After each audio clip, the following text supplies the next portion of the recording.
Yes, good afternoon everyone. So, we are going to continue with mistake. हमारे previous lecture में हमने discuss किया about free consent. Free consent free तब होती है, consent is said to be free when it is not caused by coercion, undue influence, fraud, misrepresentation and mistake. तो जो starting के चार हैं that is coercion, undue influence, fraud, misrepresentation, ये चारों हम डिटेल में डिस्कस कर चुके हैं हमारे प्रीवियस लेक्चर्स में.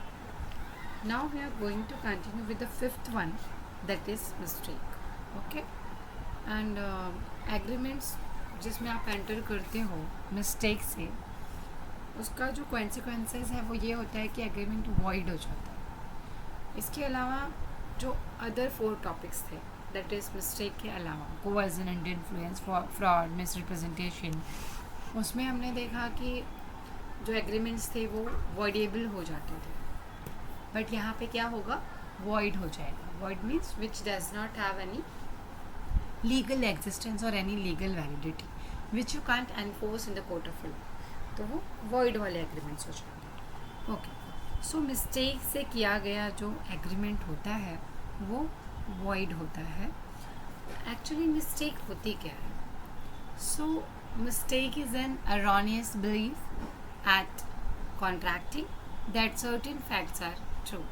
यानी जब हम गलती मतलब when at the time when we are entering into the contract, जिस समय पे हम कॉन्ट्रैक्ट में एंटर कर रहे हैं या एग्रीमेंट कर रहे हैं, और both the parties to an agreement, जो दोनों पार्टीज़ हैं, दोनों भी पार्टीज़ जो हैं एग्रीमेंट की, they are under a mistake as to matter of the fact, जो कि इसेंशियल पॉइंट है उस एग्रीमेंट का, तो वो एग्रीमेंट वॉइड हो जाएगा. यानी दोनों भी पार्टी अंडर मिस्टेक है, दोनों भी पार्टी को नॉलेज नहीं है कि वो गलत कर रहे हैं या गलती कर रहे हैं इस एग्रीमेंट में एंटर करने के लिए, because they don't have knowledge about the fact, matter of the fact. और जिस इम्पॉर्टेंट फैक्ट को लेकर वो एग्रीमेंट कर रहे हैं उसी इम्पॉर्टेंट फैक्ट में चेंजेस आई है. दैट्स वाई हम आगे चल के उस पर कॉन्ट्रैक्ट करेंगे तो वो मिस्टेक हो जाएगी. सो मिस्टेक जो है फर्दर डिवाइड किया गया है कि जो मिस्टेक्स होते हैं वो 2 टाइप्स का होता है. एक mistake of a facts, second mistake of a law. अगर आप मिस्टेक ऑफ अ फैक्ट्स की बात करो तो फैक्ट के मिस्टेक का मतलब है it is divided again into 2 parts, that is unilateral and bilateral mistakes. So facts mistakes related to fact, that is mistake of a fact is defined in section 20 and 22, 20 to 22, and bilateral in section 20, unilateral section 22. So these are the types of mistakes. और section 21 में बताया गया है कि mistake of law क्या होता है. सो when both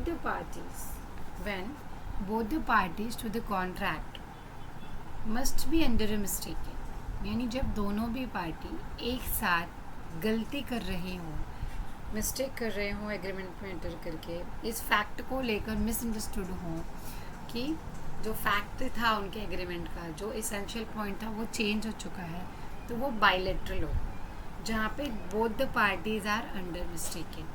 for example अब ऐसा है कि if A is a one person who agrees to buy from B a certain horse, A ने एग्री किया कि वो बी से कुछ घोड़ों को खरीदेगा.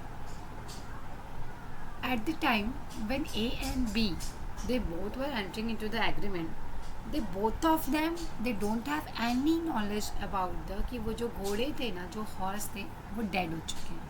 दे don't have any knowledge about the horse was dead at the time of a bargaining or at the time of they both were entering into the contract, though neither party was aware of the fact. So ये agreement क्या होगा? The consequences of this agreement, the agreement will be void when neither party was aware from the fact. जब किसी भी party को fact पता ही नहीं था, बिकॉज घोड़ों की डेथ, दैट इज हॉर्स की डेथ तब हुई at the time when they both were entering into the contract. Okay, so this is one of the example of mistake, that is both the parties are under mistaking. they do not have knowledge about the material fact of the agreement. उन दोनों को नहीं पता कि घोड़ों का ही agreement कर रहे हैं और घोड़ों की ही डेथ हो चुकी है. तो when A agrees to buy from B a certain horse, it turns out that the horse was dead at the time of bargaining. Though neither party was aware of the fact, the agreement is void. क्योंकि दोनों लोगों को भी नहीं पता था, इसीलिए agreement void होगा.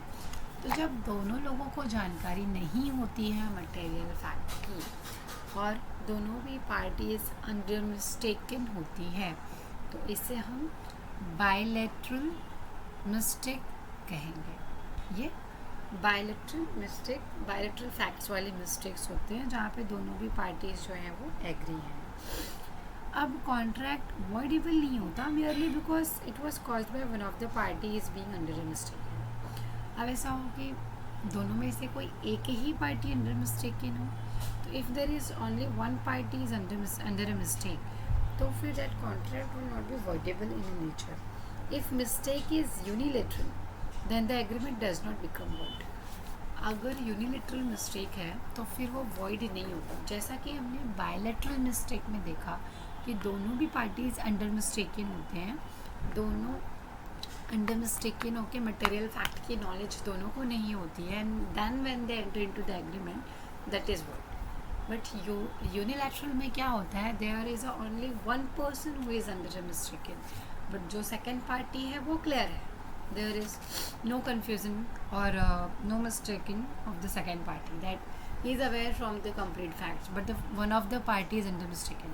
ऐसी सिचुएशन अगर अराउज होती है तो वो यूनिलैटरल वाली होगी. सो यूनिलैटरल वाले में क्या होगा, ये वॉइडेबल नहीं होता. It's not voidable merely because it was caused by one of the party. It's being under a mistake. For example, we can take one example for unilateral also. It's like one person, he is giving offer. It's like A offer दे रहा है B को in writing that in a later form कि मैं अपने घर को आपको बेचना चाहता हूँ जिसकी कीमत वर्थ ₹40,000 है. अगर आपको मेरा ये ऑफ़र एक्सेप्टेड है तो please reply me. By mistake in वो 40,000 का जो अमाउंट है वो गलती से टाइप करते समय 20 हो गया, और वो जो 20 टाइप हो गया वो लेटर ए ने बी को भेज दिया. बी को तो नहीं पता कि वो गलती हुई है. बी ने क्या किया, बी ने 20,000 का अमाउंट समझ के घर को परचेज़ करने के लिए जवाब हाँ दे दिया, लेटर एक्सेप्ट कर लिया. Later on it was disclose that कि ए जो है वो अंडर मिस्टेकन था. ए was not knowing about the fact कि उसने जो घर बेचने की बात है. It is essential point, essential fact that कि जो हम एग्रीमेंट में एंटर करने जा रहे हैं that is related to selling of the house only. और जब घर को ही हम बेच रहे हैं उसका कंसिडरेशन अमाउंट हमने बहुत ही कम बोल दिया, that is 20,000 only by mistaken. तो यहाँ पे ये जो कॉन्ट्रैक्ट है, क्योंकि दोनों भी पार्टीज अंडर मिस्टेकन नहीं थी, that's why this type of contract ये क्या होगा, वॉइड नहीं होगा, इवन वॉइडेबल भी नहीं होगा. No void and no voidable.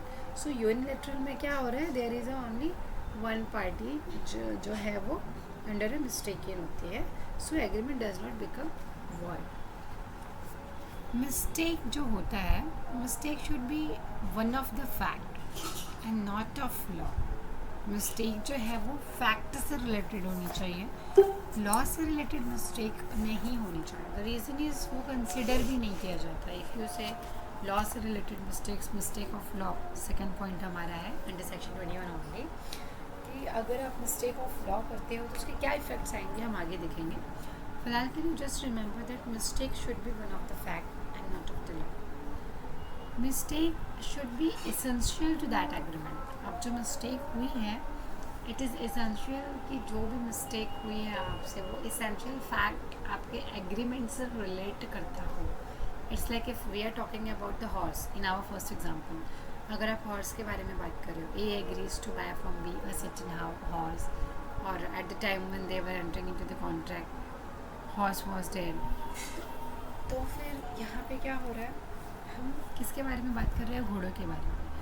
तो जो मिस्टेकन हुई है वो घोड़ों के बारे में होनी चाहिए, घोड़ों की डेथ होनी चाहिए। इट्स लाइक कि मेरे पास और भी जानवर है, दूसरे किसी जानवरों की डेथ हो गई और हम कॉन्ट्रैक्ट घोड़े का कर रहे हैं, तो फिर कोई फ़र्क नहीं पड़ता। इट्स लाइक कोई इम्पैक्ट नहीं पड़ता। दैट्स वाई जो मिस्टेक हुई है, जो मिस्टेक हो रही है, should be essential to the agreement. वो एग्रीमेंट से जुड़ी हुई होनी चाहिए, मटेरियल फैक्ट, एसेंशियल फैक्ट से कनेक्टेड होनी चाहिए। Okay, so this is some information about these are the some informations about the mistake. So further, जैसा कि हाँ हम बात कर रहे थे मिस्टेक ऑफ लॉ की, तो what is mistake of law?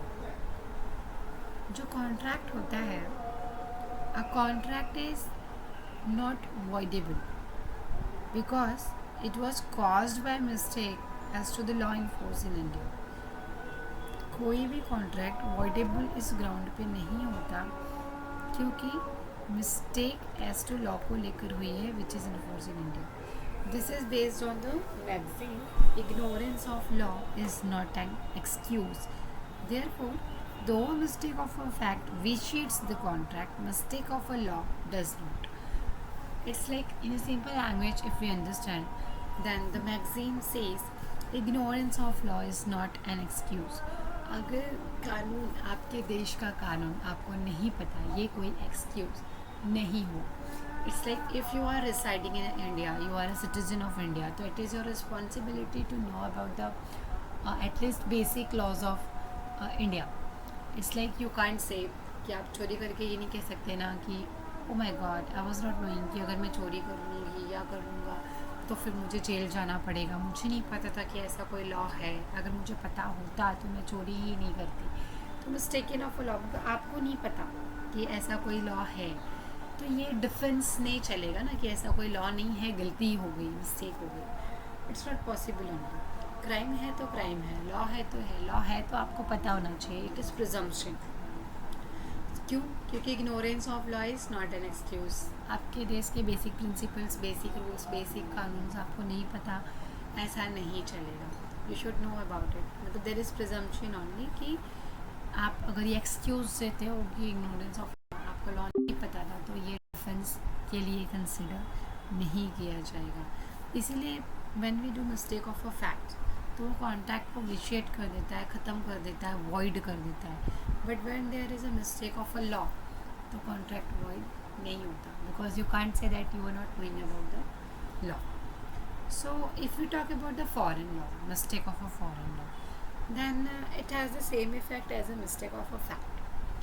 जो आपका मिस्टेक ऑफ अ फैक्ट का इफ़ेक्ट था, वो सेम इफ़ेक्ट हम फॉरेन लॉ के इफ़ेक्ट पे एप्लीकेबल करते हैं। Reason is if you are residing in India, तो लॉ प्रिज्यूम्स कि आपको इंडिया के लैंड के basic principles and basic laws पता होना चाहिए।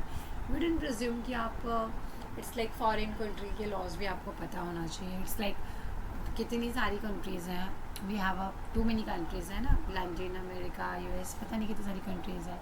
तो इट्स लाइक डिफरेंट कंट्रीज़ के सारे कंट्रीज़ के बेसिक प्रिंसिपल या लॉज आपको पता होंगे। It is not possible only.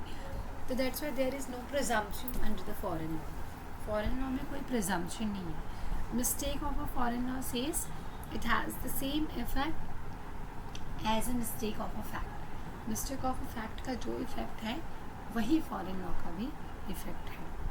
That is same. जैसे कि मिस्टेक ऑफ अ फैक्ट क्या करता है, हमारे कॉन्ट्रैक्ट को विशिएट कर देता है।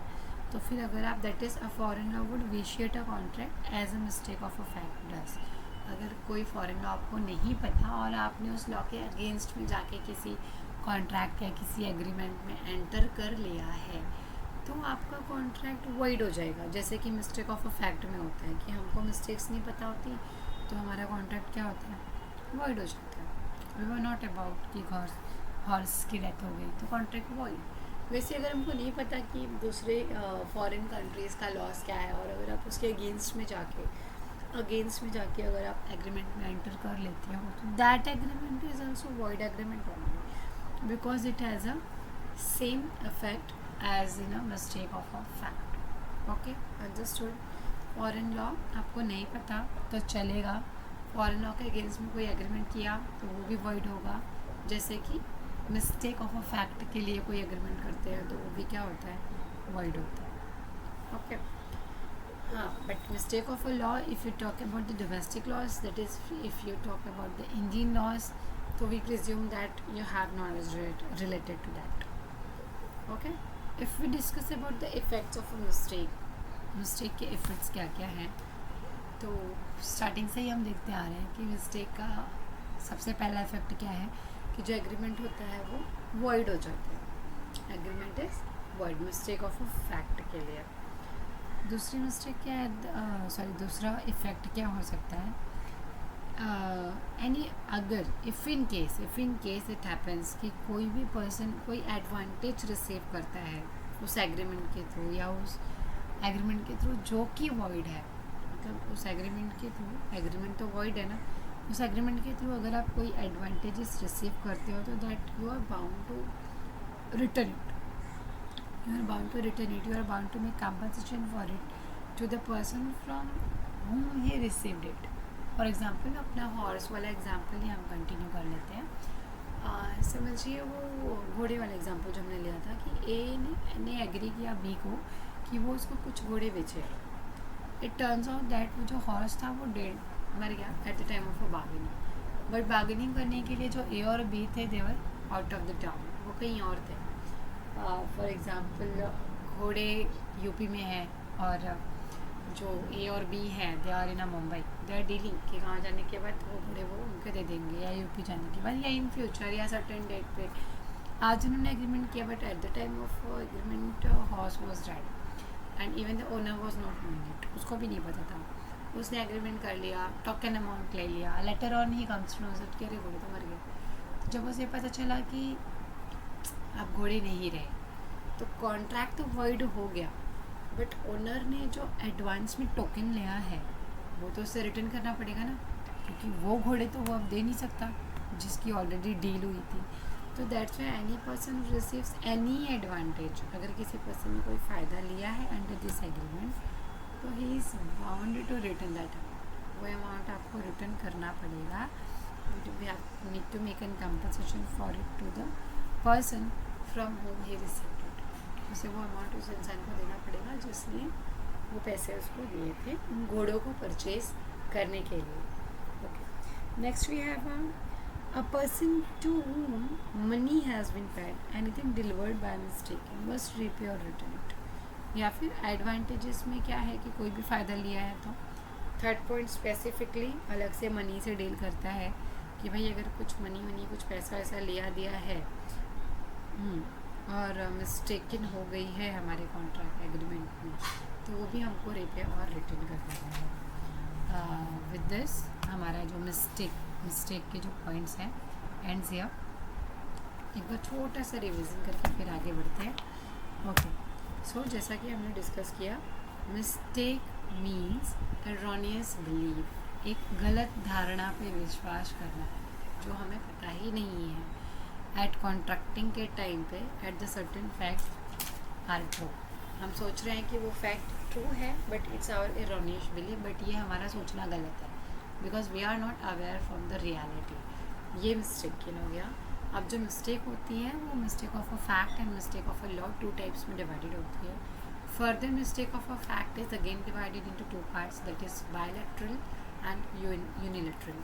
If we talk about the bilateral, तो बायलैटरल में क्या होता है, both the parties to the contract, दोनों भी पार्टीज जो होती हैं अंडर मिस्टेक होती हैं, दोनों भी पार्टी की म्यूचुअल मिस्टेक होती है किसी एग्जिस्टिंग फैक्ट्स को लेकर। इट्स लाइक सेम एग्जांपल हम कंसिडर करते हैं। इट्स लाइक अगर ए ऑफ़र कर रहा है बी को कि कुछ घोड़े वो उससे खरीद ले, उन दोनों को नहीं पता at the time of entering into the agreement कि घोड़े की डेथ हो चुकी है, तो ये मिस्टेक ऑफ अ फैक्ट है।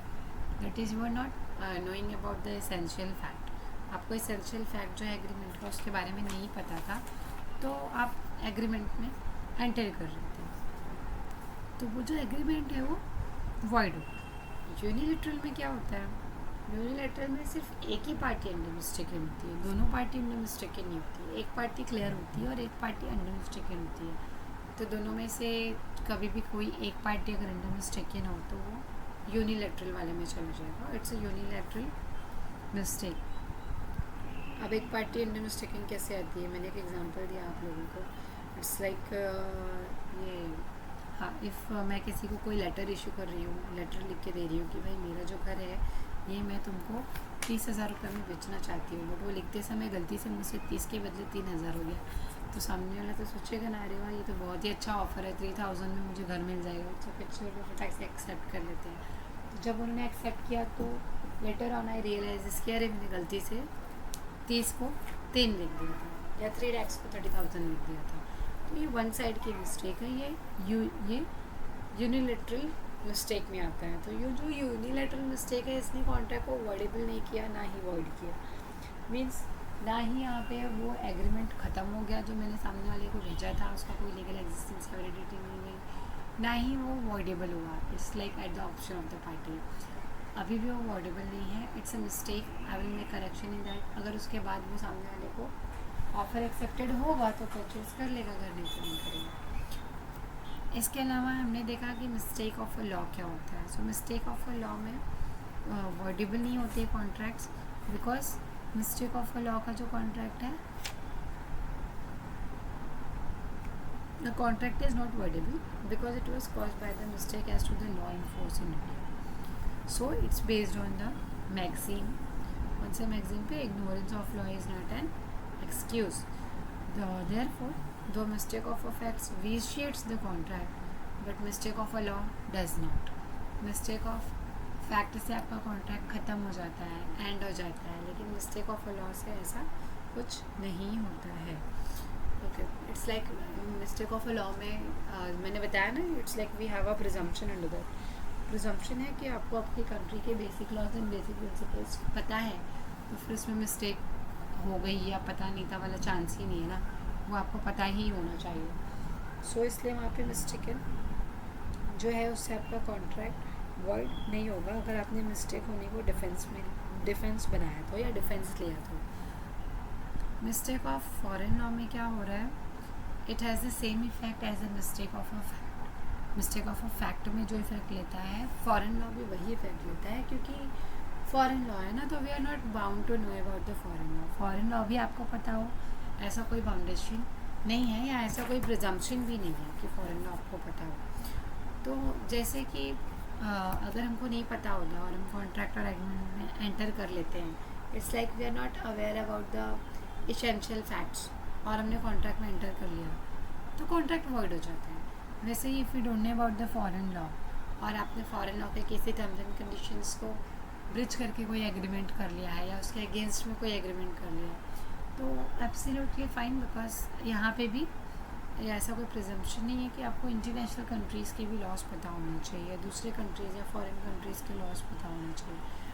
तो नहीं पता है तो ठीक है, नहीं पता है तो mistake of a foreign law में क्या हो जाएगा, जैसे मिस्टेक ऑफ अ फैक्ट है उससे सेम वैलिडिटी हम देंगे।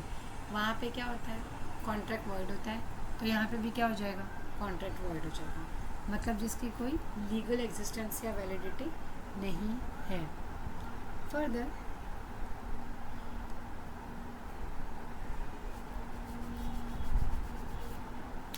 हमने कुछ इफ़ेक्ट्स देखे मिस्टेक के। इफ़ेक्ट्स इज कि मिस्टेक अगर आई तो एग्रीमेंट वर्ड है इन जनरल सेंस, और any person who has receive any advantage, further it says that कि दूसरा कोई पर्सन है अगर कोई किसी भी तरीके का एडवांटेजेस रिसीव करता है पर्टिकुलर एग्रीमेंट या कॉन्ट्रैक्ट से, तो वो उसे रिटर्न कर दे और कंपनसेट करे, to make compensation for it to the person from whom he receives it।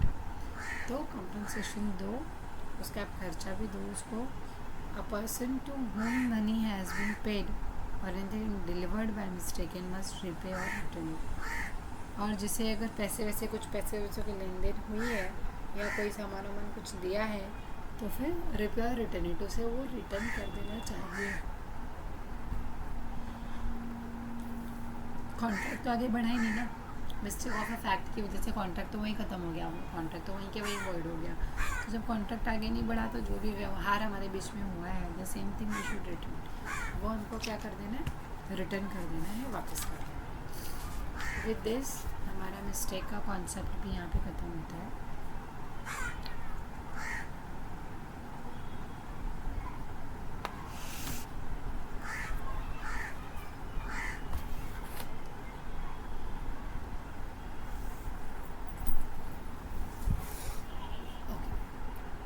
This is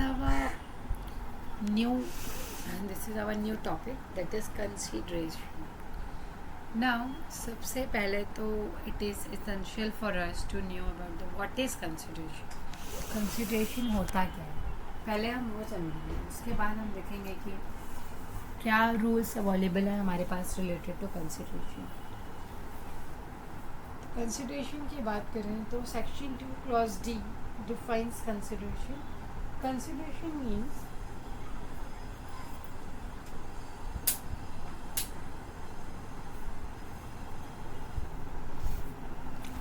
when at the desire of the promisor, when at the desire of the promisor, the promisee or any other person, the promisee or any other person, listen carefully, when at the desire of the promisor, यानी promiser के इच्छा पे, promiser के चाहने पे, promisee या फिर any other person, the promisee और any other person has done और एब्सटेन फ्रॉम डूइंग, ऐसा कोई एक्ट किया था या करने से रोका गया था या फिर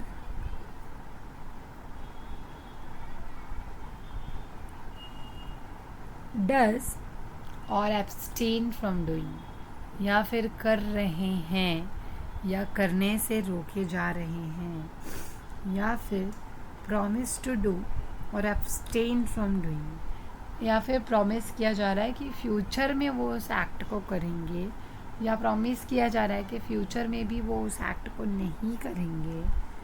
सच एक्ट, तो ये जो सारे काम हैं, सच एक्ट्स और एब्सिस्टेंस, इतनी सारी जो रुकावटें हैं जो मना किया जा रहा है, करना नहीं करना, करना नहीं करना, तो इतने सारे जो एब्सिस्टेंस हैं और प्रॉमिस जो है is called consideration for the promise, यही आपका कंसिडरेशन है। What it means, for example act doing, definition का क्या मतलब है कि अगर हम कोई फर्स्ट डेफिनेशन में बोला कि when at the desire of the promiser, तो पहली बात तो ये है कि जब प्रॉमिसर चाहेगा तो फिर प्रॉमिसी या फिर कोई और व्यक्ति, प्रॉमिसी और any other person, has done और अब्सटेन फ्रॉम डूइंग, कोई काम उन्होंने किया था या करने के लिए रोका गया था उन्हें, वो डज और अब्सटेन फ्रॉम डूइंग, या फिर करते हैं या करने से रोके गए हैं। इट्स लाइक, या फिर प्रॉमिस वाला सिचुएशन आ जाएगा, थर्ड वाला, प्रॉमिस टू डू और abstain from doing something. Such act और एब्सिस्टेंस और promise is called as a consideration for promise. यानी पास्ट में अगर मैं फॉर सिंपल सा एग्जांपल ले लेते हैं, पास्ट में एक दुकान वाला है, स्टेशनरी शॉप है, पेन पेंसिल रबर सब रखता है, मेरी पहचान है। पास्ट में मैंने उससे पेंसिल लिया था या फिर पेन लिया था जिसका कंसिडरेशन मैंने उससे नहीं लिया था। उधार लेते हैं ना हम लोग, उधारी, जिससे कि ठीक है भैया कल ले लेना, परसों ले लेना, नरसों ले लेना। इट्स लाइक कि मैं कंसिडरेशन उस चीज़ के बदले दे रही हूँ जो कि पास्ट में कर चुके हैं या फिर अभी कर रहे हैं। अभी के अभी आपने सामान लिया, बदले में पैसे दिए, या फिर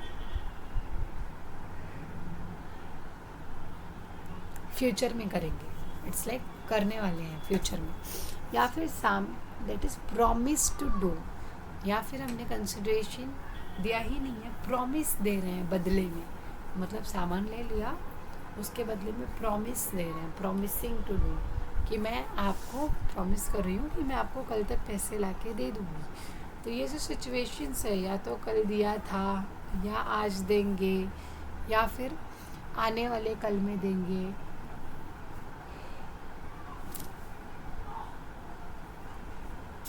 simply consideration means simply something in return. For example, अगर आप किसी दुकान पे जाके पेन खरीदते हो, तो पेन जब आप खरीदोगे तो pen is consideration for you because something in return, आपके पैसे के बदले आपको पेन मिला। और money is consideration for shop वाला, क्योंकि उसके पेन के बदले उसे पैसे मिले। तो कंसिडरेशन मतलब समथिंग इन रिटर्न। अब ये जो समथिंग इन रिटर्न है, ये आप प्रॉमिसर की मर्ज़ी से प्रॉमिसी या कोई दूसरा व्यक्ति प्रॉमिसर को देता है। आप चाहे वो भविष्य में दे दे या फिर भूत में दिया हुआ हो या फिर वर्तमान में दे। Has done, abstain from doing, does, abstain from doing, promises to do or abstain from doing. Such an absistence or promise is called consideration for the promise. इन्हीं चीज़ों को प्रॉमिस, इन्हीं चीज़ों को, इन्हीं प्रॉमिस को, इन्हीं अमाउंट को, यही सब क्या है? कंसिडरेशन है फॉर द प्रॉमिस, प्रॉमिस के लिए।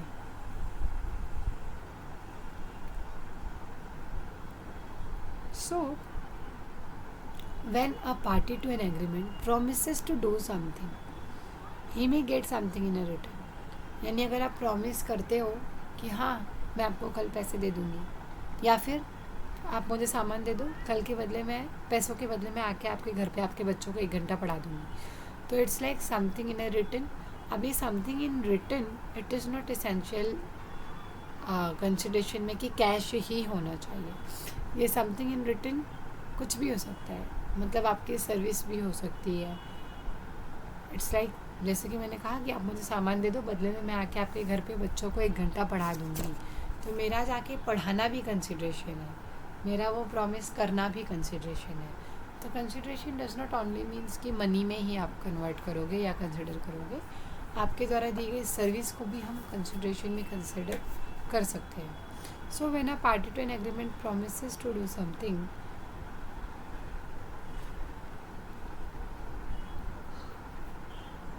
ही must get something in a return. अब ये समथिंग जो है, इसी समथिंग को हम consideration, as a consideration define करते हैं। यही क्या है? कंसिडरेशन है। For example, A agrees to sell his car to B for rupees 10,000. Car is the consideration for B and price is the consideration for A. Simple. A agrees to sell his car to B for rupees 10,000. So car is the consideration for B and price is the consideration for A. So every contract, कोई भी contract जो होता है, consist of a 2 parts. एक promise, दूसरा consideration. Every promise must be supported by consideration. अब आप promise करो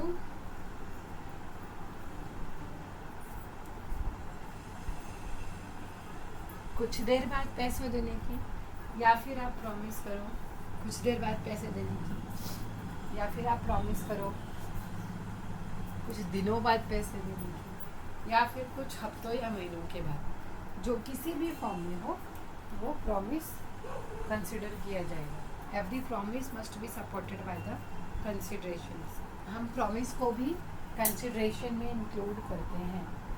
consideration is the very essential condition for the enforceability of the contract. The rule is express by the Latin maxim. Consideration जो है वो बहुत ही essential condition है for the enforcement of the contract.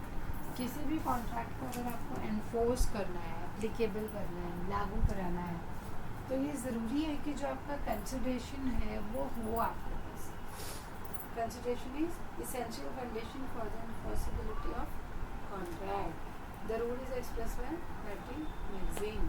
एक मैक्सिम दिया है, that is no consideration no contract. No consideration no contract. Ex nudo pacto non oritur acto. Ex nudo pacto non oritur actio. That is, क्या मतलब हुआ? No consideration means no contract.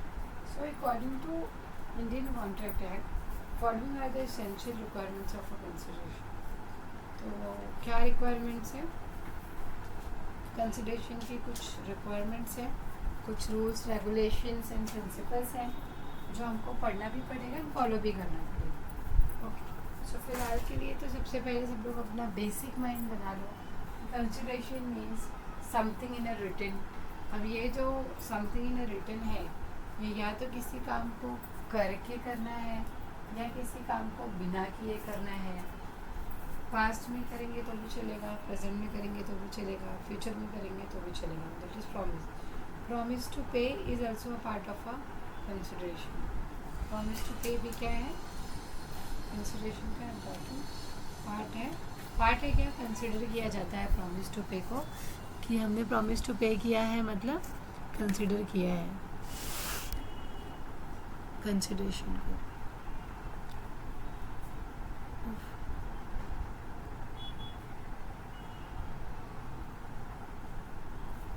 Okay, further ये जो considerations होते हैं ये must move at the desire of the promiser. यानी consideration जो होता है it must move on the desire of the promiser. Promiser के डिज़ायर पे मूव करता है। जैसे कि डिज़ायर चाहता है, सॉरी प्रॉमिसर चाहता है, अकॉर्डिंगली ही हम कंसिडरेशन को मूव ऑन करते हैं। कौन? प्रॉमिसर हमको बताता है दैट कि अगर अभी देखो ऑफर कौन देगा? ऑफर ऑफरर देगा। तो वही बात होगी कि ऑफरर ही कौन है? प्रॉमिसर है। प्रॉमिसर ही बताएगा ना बाबा कि उसका घर उसको कितने का बेचना है, कितने का नहीं बेचना है, कितने में देना है, कितना कंपनसेशन देगा। तो इट्स लाइक किसकी इच्छा पे बातें हो रही हैं? प्रॉमिसर के। उसका घर है, 10,000 में बेचना है या 20,000 में बेचना है या 50,000 में बेचना है। तो यानी कि जो कंसिडरेशन है वो मूव करता है on the desire of the promiser only. Therefore the act does not at the desire of the third party is not a consideration. N act done at the desire of third party is not a consideration. अगर आप contracting party नहीं हो और आप third party हो तो फिर आपका कॉन्ट्रैक्ट नहीं माना जाएगा। An act done at the desire of the third party is not consideration, must move at the promissory desire only, promisor's desire only. सिर्फ प्रॉमिसर की डिज़ायर चलेगी, उसे पे मूव करेंगे हम कंसिडरेशन के लिए। Next we have a promisee or any other person. Promisee or any other person. So consideration may proceed from the promisee or any other person. Consideration जो है वो promisee से भी हम ले सकते हैं या फिर any other person, किसी और से भी ले सकते हैं। जैसे कि sometimes what happen, it happens ना कि हम शॉप पे जाते हैं, हमारे पास पैसे नहीं देते, हम अपने भाई बहन चाचा नाना पापा किसी को बुलाते हैं ना कि आप आइए जरा, मेरे पास पैसे नहीं, छुट्टे थोड़ा पैसे दे दीजिए, शॉप वाले को देना है। तो ये जो अमाउंट आपने लिया इस सिचुएशन में, ये क्या होगा? प्रॉमिसी और पे, सॉरी प्रॉमिसी और any other person. So consideration में प्रोसीड फ्रॉम प्रॉमिसी और एनी अदर पर्सन। आप ऐसे बोल सकते हो कंसिडरेशन में proceed from the promisee, that is या तो आप आपके पैसे खुद भरोगे, नहीं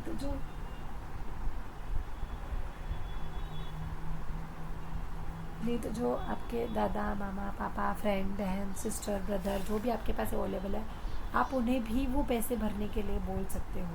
तो कंसिडरेशन में प्रोसीड फ्रॉम द प्रॉमिसी और एनी अदर पर्सन, मतलब पैसा आप दो या आपके घर में कोई और दे, हमको उससे मतलब नहीं।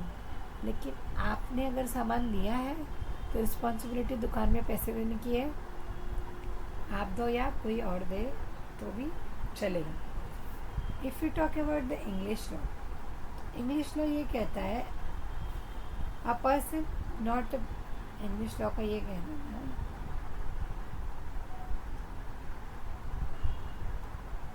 That a person not a party to the agreement can not sue on the agreement. सही बात है, जो पार्टी एग्रीमेंट है, a person not a party to the agreement, a person not a party to the agreement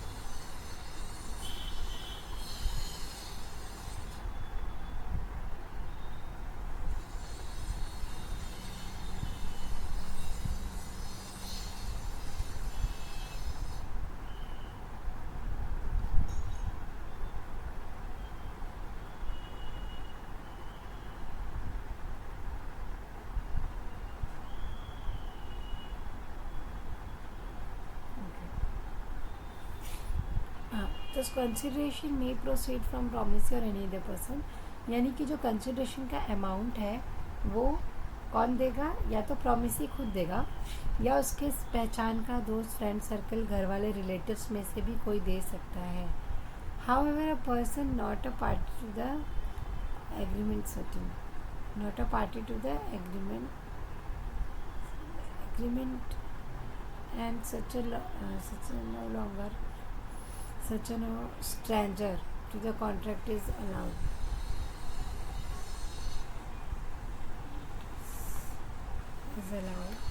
to claim any benefit under the contract.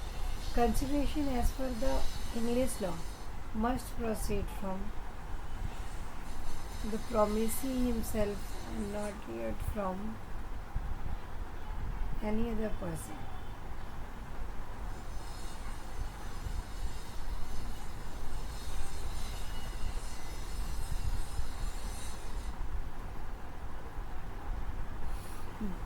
English law में ऐसा है कि जो कंसिडरेशन है एज पर इंग्लिश लॉ, वो किससे आएगी, सिर्फ और सिर्फ बैली से ही आएगी। इसलिए जो इंग्लिश लॉ है उनके हिसाब से, English law not Indian law, अगर आप इंग्लिश लॉ की बात करो तो consideration as per English law, consideration as per English law must proceed from the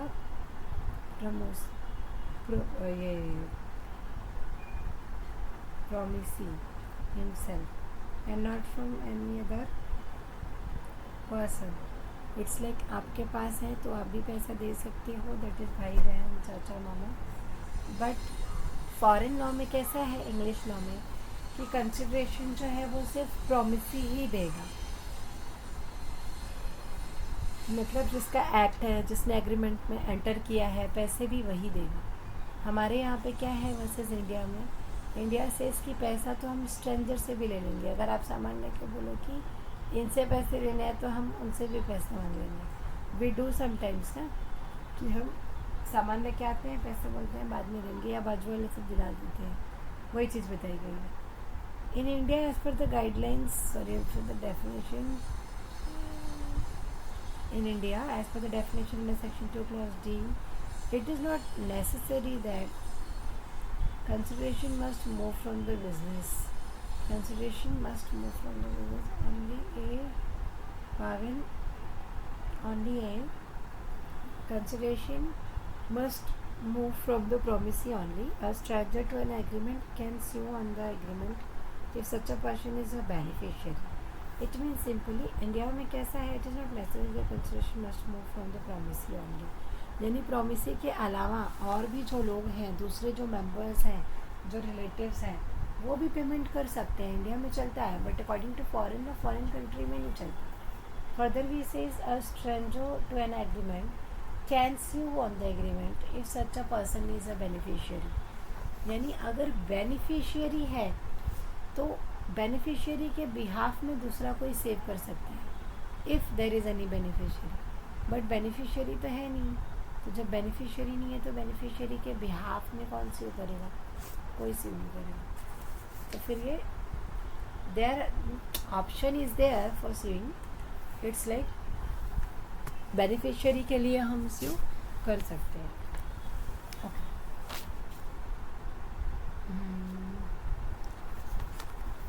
further जो अपना ये है कंसिडरेशन, इस must be a past, present, prospective consideration. Past consideration को हम एक्सिक्यूटेड कंसिडरेशन भी कह सकते हैं, बिकॉज पास्ट कंसिडरेशन मतलब विच इज़ हैज़ डन और abstained फ्रॉम डूइंग, यानी जो चीज़ हम कर चुके हैं या करने से रोके जा चुके हैं according to section 2 clause D का definition. For example, A finds B son, A को बी का बेटा मिला. B promises to pay A ₹10,000 और बी ने प्रॉमिस किया इसे कि मैं आपको 10,000 रुपीज़ दूंगा. B is promise to pay A ₹10,000 is supported by the past voluntary services rendered by A for B. ये जो एग्जांपल हमने दिया इसमें ए जो बी के सन को फाइंड आउट करके लेके आया है. अब सन को तो उसने पहले ही फाइंड आउट करके ला दिया ना, सन को पहले फाइंड आउट करके ला के घर पे दे दिया. उसके बाद अपने इस पास्ट वाले एक्ट के लिए वो कंपनसेशन अपने फ्यूचर में लेगा, है ना. ये जो एक्ट किया उसने, उस पर अगर कोई रिवॉर्ड है, वो बेटा ढूंढ के लाया, उसने दिया, उस पर कोई खुशी है, कुछ पैसा है, कुछ देना है, तो फ्यूचर में मिलेगा ना. This is what the past consideration का example is. A consideration which consist in performance, अगर आप परफॉर्मेंस की बात करो तो पास्ट और present is called executed consideration. Past और प्रेजेंट को मिला के a consideration which consist in performance past और present is called executed relationship, executed consideration. And यानी जो पास्ट और प्रेजेंट वाला है क्या कंसिडरेशन, उसे हम एग्जीक्यूटेड कंसिडरेशन कहते हैं. ऊपर क्या था, सिर्फ पास्ट वाला था, इसलिए पास्ट वाला है तो एग्जीक्यूटेड है, और पास्ट और प्रेजेंट का भी है तो भी एग्जीक्यूटेड कंसिडरेशन कहलाएगा. As so for as consist in performance in future it is said to be executory consideration. अगर आपको फ्यूचर में परफॉर्म करना है तो उसे हम एग्जीक्यूटरी कंसिडरेशन कहेंगे. किसी एक्ट को अगर आप फ्यूचर में परफॉर्म करने वाले हो तो वो एग्जीक्यूटरी हो जाएगा. अभी परफॉर्म कर रहे हैं या पास्ट के लिए परफॉर्म कर रहे हैं तो फिर वो एग्जीक्यूटेड होगा. अ consideration which consist in performance past हो या प्रेजेंट हो या फ्यूचर हो, तो जैसा कि हमने बताया पास्ट और प्रेजेंट वाले को हम एग्जीक्यूटेड कंसिडरेशन कहते हैं. प्रेजेंट कंसिडरेशन वही एग्जीक्यूटेड वाला. So where the promisee does or abstain from doing something it is an instance of present consideration. यह आपके प्रेजेंट कंसिडरेशन का एक एग्जाम्पल है. फ्यूचर कंसिडरेशन की बात अगर आप करो तो फ्यूचर कंसिडरेशन को हम एग्जीक्यूटरी कंसिडरेशन भी बोलते हैं. Executory which is not performed till yet, जो अभी हम फ्यूचर में परफॉर्म करने वाले हैं. तो where the promises to do, हम प्रॉमिस कर रहे हैं कि हम ये काम कर देंगे या फिर हम आपको इतना अमाउंट दे देंगे, या abstain कर रहे हैं कि फ्यूचर में जाके आप ये काम नहीं करेंगे. It is a future prospective consideration where both the parties have yet to perform their performance. और बाकी दोनों कंसिडरेशंस में वो लोग क्या अपने परफॉर्मेंस को परफॉर्म कर देते हैं. फ्यूचर कंसिडरेशन में उनका परफॉर्मेंस अभी भी बाकी है, वो फ्यूचर में परफॉर्म करेंगे. तो ये फ्यूचर कंसिडरेशन हो जाएगा. Further, consideration need not be adequate. It is not essential कि कंसिडरेशन एडिक्वेट हो, दैट इज़ पर्याप्त मात्रा में हो, ज़रूरी ऐसा नहीं है. It must be only some values in the eyes of law. कानून की नज़रों में सिर्फ कोई अमाउंट होना चाहिए. वो अमाउंट कितना होना चाहिए, कौन से केस में कितना होना चाहिए, ऐसा कोई डिस्क्रिप्शन लॉ ने नहीं दिया है. Adequacy of consideration for the parties to consider at the time of making the agreement. कैसा होता है, जैसे for example, if there is one example, A agrees to sell horse worth ₹10,000 for ₹10. मेरा घर अगर 10,000 रुपये का है, अगर मैं उसे 10 रुपये में किसी को बेचना चाहूँ तो मैं बेच सकती हूँ. तो कंसिडरेशन इनफ तो नहीं हुआ, क्योंकि घर की कीमत तो 10,000 है, मैं तो 10 रुपये में बेच रही हूँ. तो इट इज़ नॉट नेसेसरी कि कंसिडरेशन इनफ होना चाहिए, दैट इज़ एडवोकेट होना चाहिए. 10 रुपये भी दिया तो 10 रुपये इज़ द कंसिडरेशन. तो फिर ए का consent to the agreement was freely given. This agreement is, ये जो एग्रीमेंट मैंने आपको बताया, ये इनएडिक्वेसी ऑफ कंसिडरेशन में कंसिडर किया जाएगा. बिकॉज कंसिडरेशन के अमाउंट को लेकर कोई प्रिस्क्रिप्शन कहीं नहीं दिया गया है. सिर्फ इतना बोला कि कंसिडरेशन होना चाहिए, that is something in return होना चाहिए. पर्याप्त हो, अपर्याप्त हो, कम हो, ज़्यादा हो, that all are fine only. Next we have a consideration must not be unlawful. आपका कंसिडरेशन जो है वो अनलॉफुल नहीं होगा, इलीगल नहीं होगा, इमोरल नहीं होगा, अपोज टू पब्लिक पॉलिसी नहीं होगा. जैसे कि आप ऐसे कंसिडरेशंस नहीं दोगे, जैसे फॉर एग्जांपल मैंने आपको घर दिया, बदले में आपको मुझे 50,000 रुपीज़ देने थे, तो आपने बोला कि 50,000 रुपीज़ के बदले do one thing, 1 kilo drugs ले लो, या फिर 1 किलो चरस ले लो, या गाज़ा ले लो.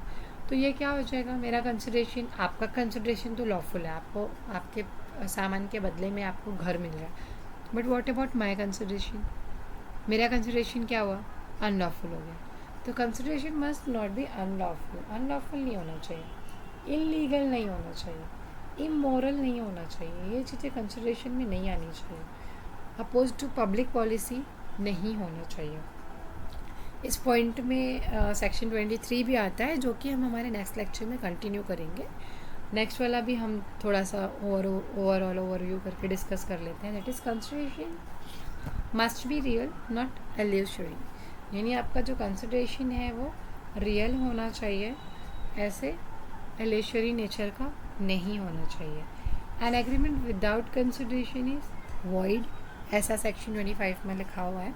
सेक्शन 25 में हमारे पास और भी वेरियस एग्जांपल्स हैं जो ये बताते हैं कि if there is no consideration then there is no contract about the basic rule including exception to this rule. यानी ये जो रूल है इसके जो एक्सेप्शंस हैं कि कौन से ऐसे कॉन्ट्रैक्ट्स हैं जिसमें आप एग्रीमेंट करोगे भी, कॉन्ट्रैक्ट भी करोगे और आपने पे भी नहीं किया है तो भी चलेगा, इसलिए कंसिडरेशन नहीं है तो भी चलेगा. तो कौन से ऐसे कॉन्ट्रैक्ट्स और एग्रीमेंट्स हैं उनको हम कल डिटेल में देख लेंगे. अभी बस एक एज अ ओवरव्यू, मिस्टेक का ओवरव्यू तो मैंने आपको तभी दे दिया था. कंसिडरेशन का भी एक शॉर्ट सा ओवरव्यू ले लेते हैं सो दैट आपका बेसिक कॉन्सेप्ट जो है वो एकदम क्लियर रहे, फिर कल हम आगे प्रोसीड करेंगे. जैसा कि हमने डिस्कस किया, consideration is defined in section 2 clause D which says that when at the desire of the promisor के डिज़ायर पे प्रोमिसी या फिर कोई थर्ड पर्सन कोई काम कर चुका है दैट इज़ हैज़ डन, या कर रहा है या फिर करेगा, प्रोमिसेस टू डू, और या फिर कोई काम नहीं किया था, नहीं करना है, नहीं करेंगे, ऐसा कोई प्रॉमिस अगर किया है या मनी से रिलेटेड ऐसी कोई थिंग है, इसे हम कंसिडरेशन बोलेंगे. सिंपल फॉर्म में अंडरस्टैंड करने के लिए आप लिख सकते हो consideration means something in written. अब ये जो parties to an agreement promises to do something, तो उसको समथिंग इन रिटन भी मिलना चाहिए. एग्जाम्पल हमने देखा था, A agrees to sell his car to B for ₹10,000, तो car is consideration for A and amount is consideration for B के लिए प्राइस कंसिडरेशन है.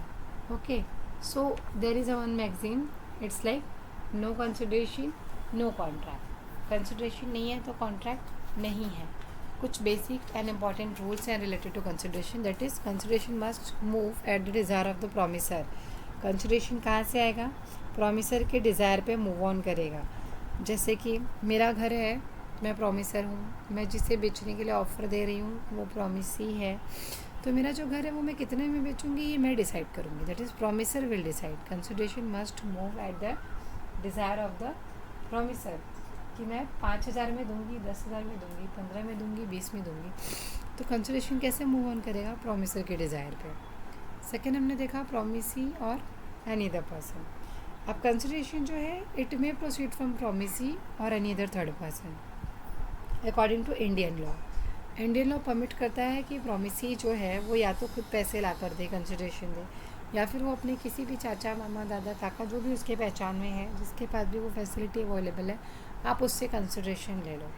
But English law that is foreign country में ऐसा नहीं है. फॉरेन कंट्री में जो कंसिडरेशन है वो प्रोसीड होना चाहिए फ्रॉम द प्रोमिसी ऑनली. सिर्फ प्रोमिसी ही कंसिडरेशन देगा, बाकी के लोग कंसिडरेशन देने के लिए फॉरेन में बाउंड नहीं है, बट इंडियन लॉ में है. Okay, so this is promisee or any other person. Yes, next we have a past, present and prospective consideration. अभी अभी हमने डिस्कस किया कि पास्ट यानी वो कंसिडरेशन जिस एक्ट को आप पहले कर चुके हो और उसका कंसिडरेशन आपको अभी मिलना है, तो वो पास्ट कंसिडरेशन होगा पिछले किए हुए एक्ट्स के लिए। फॉर एग्ज़ाम्पल लिया था हमने कि ए का बच्चा अगर गुम गया था और बी ने उसे ढूंढ के दिया था, तो उसका जो प्राइस था वो ए ने कहा कि मैं आपको बाद में दूंगा, तो बाद में देगा लेकिन पिछले कामों के लिए देगा ना, तो that's why it's a past consideration. और पास्ट कंसिडरेशन को हम एग्जीक्यूटेड कंसिडरेशन भी कहेंगे। प्रेजेंट कंसिडरेशन में भी वही होगा, प्रेजेंट में हम एज अभी के अभी हो जाएगा, अभी अभी हमने कॉन्ट्रैक्ट किया, एग्रीमेंट किया और अभी अभी हमने पैसों की लेन देन भी कर ली, तो आपका प्रेजेंट वाला क्या हो गया, कंसिडरेशन हो गया। तो प्रेजेंट कंसिडरेशन हो या फिर पास्ट कंसिडरेशन हो, ये दोनों भी एग्जीक्यूटेड ही होते हैं।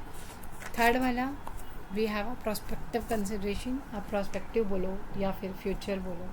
फ्यूचर कंसिडरेशन में क्या होगा, अभी तक हमने अपने अपने फंक्शंस को परफॉर्म नहीं किया है, there is a time it is yet to perform, अभी भी परफॉर्म करना बाकी है। फॉर एग्जांपल ए ने डिलीवर किया गुड्स किसको, बी को।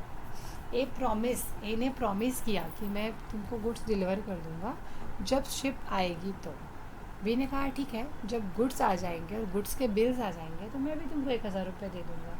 सो ये जो रिसिप्ट और गुड्स पहुंचाने की बात हुई, ये कब होगी, जब शिप आएगी तब, मतलब अभी की बात नहीं है, it's all about the future.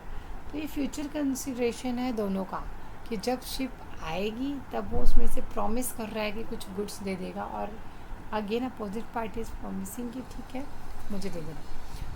तो इट्स लाइक दोनों की भी ये बातें कब के लिए हैं, फ्यूचर के लिए, तो फ्यूचर कंसिडरेशन है। Further consideration need not be adequate, पर्याप्त मात्रा में कंसिडरेशन का होना ज़रूरी नहीं है, आप किसी भी सामान के बदले कंसिडरेशन कम या ज़्यादा ले सकते हो। Consideration must not unlawful, illegal, immoral. Consideration जो है वो अनलॉफुल, इमोरल, इलीगल नहीं होना चाहिए। Okay, must not B, consideration illegal वाला नहीं होना चाहिए। जैसे कि अगर मैंने आपको अपना घर बेचा तो आप मेरे घर के बदले में मुझे 2 किलो कोकीन, गांजा, ऐसी कोई नशीली पदार्थ नहीं दोगे। ओके, अब नाउ ये हो गया कि कंसिडरेशन अनलॉफुल, इलीगल, इमोरल नहीं होना चाहिए।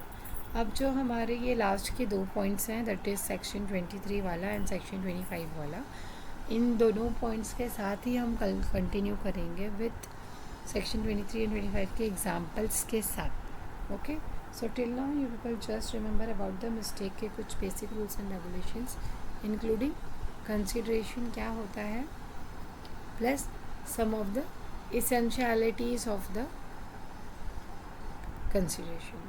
तो कुछ एसेंशियलिटीज़ को ध्यान में रखिए। This lecture I am concluding here only.